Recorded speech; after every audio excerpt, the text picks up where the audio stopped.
Halo teman-teman, selanjutnya adalah pengerukan pelabuhan. Sebelumnya, perkenalkan kami dari kelompok 3 yang beranggotakan Rivaldi Alifian Purnama, Akmal Khairuzaman, Abdul Rahman, Hastin Widianingsih, Rifki Madihanan, Daruna Anjali Wicen, Yuan Dalton Portibi, dan Septialoki Indi Viantoro. Kami akan membahas materi tentang pengerukan pelabuhan. Output dari video ini adalah yang pertama, pengertian pengerukan, yang kedua, tujuan pengerukan, yang ketiga, efek pengerukan, yang keempat, metode pelaksanaan pengerukan, yang kelima, jenis alat pengerukan, dan yang keenam, faktor-faktor pemilihan pengerukan. Pengertian pengerukan. Pengerukan adalah penggalian tanah dengan alat keruk. Dalam pengelolaan alur pelayaran, kegiatan pengerukan didefinisikan sebagai kegiatan pengaliran pasir atau dasar laut dengan kapal yang dilengkapi dengan peralatan untuk penggalian. Menurut Peraturan Pemerintah Nomor 5 Tahun 2010, pekerjaan pengerukan adalah pekerjaan mengubah dasar perairan untuk mencapai kedalaman dan lebar yang dikehendaki atau untuk mengambil material dasar laut atau perairan yang dipergunakan untuk keperluan tertentu. Tujuan pengerukan: mengurangi tingkat sedimentasi atau pengendapan yang terjadi di alur pelayaran. Manfaat dari pengerukan di area alur pelayaran antara lain: 1. Meningkatkan keselamatan dan keamanan alur pelayaran. 2. Meningkatkan kelayakan transportasi laut. 3.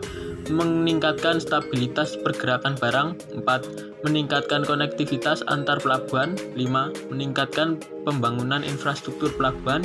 6. Meningkatkan dimensi kapal yang dapat memasuki pelabuhan. 7. Meningkatkan stabilitas kinerja pelabuhan. 8. Meningkatkan jumlah kapal yang dapat memasuki pelabuhan. 9. Menurunkan laju sedimentasi di saluran akses alur pelayaran. 10. Mengurangi waktu pergantian kapal. 11. Meningkatkan efisiensi kinerja pelabuhan. 12. Menurunkan biaya pelabuhan. 13. Meningkatkan pendapat operator pelabuhan. Oke, kita akan lanjut pada slide efek pengerukan. Pengerukan dapat menimbulkan aspek gerakan sedimen dan dampak lingkungan yang dapat diantisipasi dengan analisis mendalam pada aspek-aspek sebagai berikut. 1. Tingkat kebisingan. 2. Tingkat getaran. 3. Perubahan kualitas air dan tanah. 4. Kekeruhan atau turbidity. Lanjutnya adalah metode pelaksanaan pengerukan. Pengerjaan pengerukan dapat dikelompokkan menjadi 4 jenis, yaitu 1. Pengerukan awal, capital dredging, diperlukan untuk pembuatan pelabuhan baru. Pengerukan perawatan, maintenance dredging, dilakukan pada pelabuhan yang sudah ada dengan tujuan menjaga pelaksanaan agar persyaratan navigasi di jalur pelayaran pelabuhan dapat dipenuhi. Pengerukan batu, rock dredging, dilakukan khusus pada sedimentasi berupa batuan sehingga menggunakan metode yang berbeda. Reklamasi atau reclamation, bertujuan untuk memindahkan tanah di dasar laut dari daerah pengerukan ke daerah timbunan atau keperluan rekayasa lainnya. Skema lingkup pekerjaan pengerukan alur pelayaran pelabuhan. Yang pertama yaitu lingkup pekerjaan pengerukan alur pelayaran pelabuhan, mencakup tipe-tipe pekerjaan pengerukan. Yang kedua yaitu persyaratan navigasi di alur pelayaran, mencakup kedalaman alur pelayaran dan lebar alur pelayaran. Yang ketiga yaitu pelaksanaan dan proses pengerukan atau maintenance dredging. Pada pelaksanaan survei hidrografi, mencakup penentuan posisi, pengukuran kedalaman, dan water level.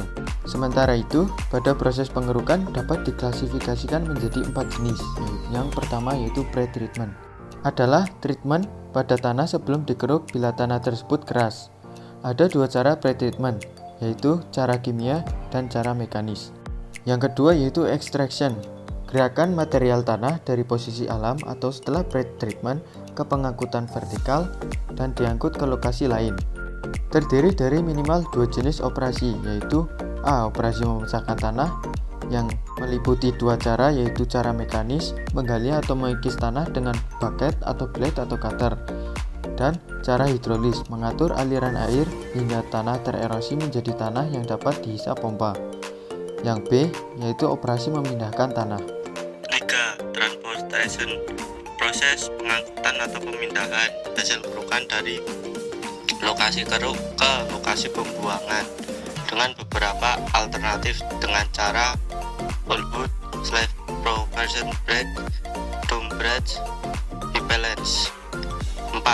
Disposal, pembuangan. Terdapat beberapa cara disposal antara lain: A. Button disc cracks, B. Grab, C. Repellents. Alat pengerukan dibagi menjadi dua, yaitu secara mekanik dan secara hidrolik. Yang pertama ada alat pengurangan mekanik. Yang pertama ada bucket ladder dredge, merupakan kapal yang tertua dari bagian kapal keruk ini. Kapal ini pada umumnya dilengkapi dengan alat seperti bucket atau timba yang bergerak secara simultan yang digunakan untuk mengangkat sedimen yang terletak di dalam air. Pada saat ini, kapal jenis ini masih digunakan untuk menambang biji timah yang ada di Bangka Belitung dan juga di Kepulauan Riau. Kapal ini juga masih tergolong cukup handal untuk mengeruk karang sebagai pembuatan alur pelayaran. Berikutnya ada grab dredge. Kapal ini memiliki alat seperti kren atau seperti capitan yang gunanya untuk mengeruk dasar laut. Berikutnya ada dipper and backhoe dredge. Sama dengan backhoe atau ekskavator yang ada di darat, tetapi yang ini diletakkan di atas kapal tongkang. Yang B, alat pengerukan hidrolik. Yang pertama ada flange section dredge, menambah di dalam sebuah jet kecil dengan tekanan rendah ke sedimen yang ada di dasar air, supaya air tersebut dapat mengikat sedimen sehingga akan dapat melayang di atas air. Kemudian akan didorong oleh arus dan gaya berat keluar dari lokasi pengerukan. Kapal ini biasanya digunakan untuk maintenance dredging di daerah pelabuhan. Berikutnya ada cutter dredge, memiliki tabung hisap berkepala pemotong pada bagian pintu masuk penghisap. Pemotong ini biasa juga dipakai untuk memotong material yang keras seperti batu dan kerikil. Material yang sudah dikeruk pada umumnya akan dihisap oleh pompa penghisap sentrifugal dan akan dikeluarkan melalui pipa maupun ditampung di kapal tongkang. Pada bagian belakang kapal ini mempunyai sputkan dan dua jangkar yang ada di kanan dan kiri yang dapat digunakan sebagai poros penggerak dan untuk menarik ke kanan dan kiri.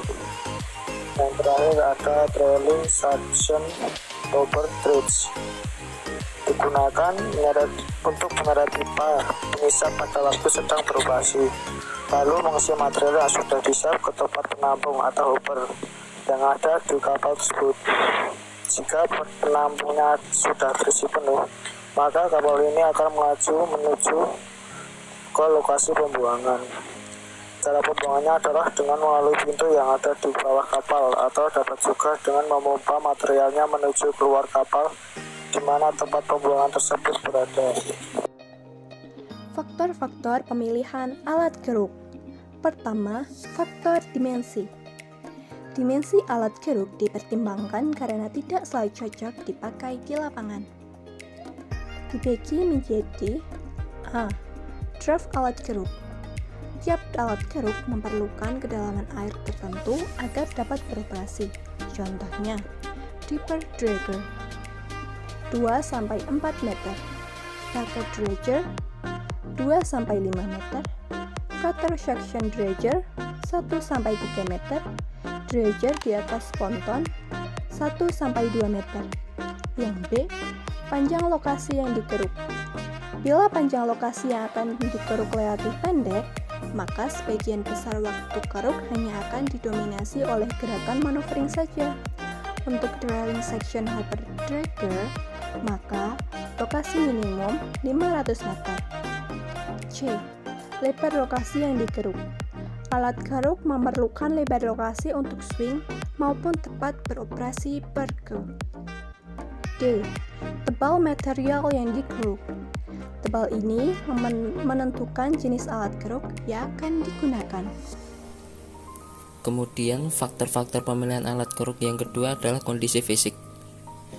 Kondisi cuaca, angin, hujan, kabut, dan temperatur sangat mempengaruhi efisiensi kerja alat keruk. Misalnya, hopper birds dalam keadaan kosong akan mempunyai sebagian besar bagian yang memuncuk di atas permukaan air dan akan mengalami kesulitan jika kondisi cuaca sedang berangin kencang. Kondisi air, gelombang dan swell. Tiap alat keruk memiliki ketahanan yang berbeda terhadap gelombang.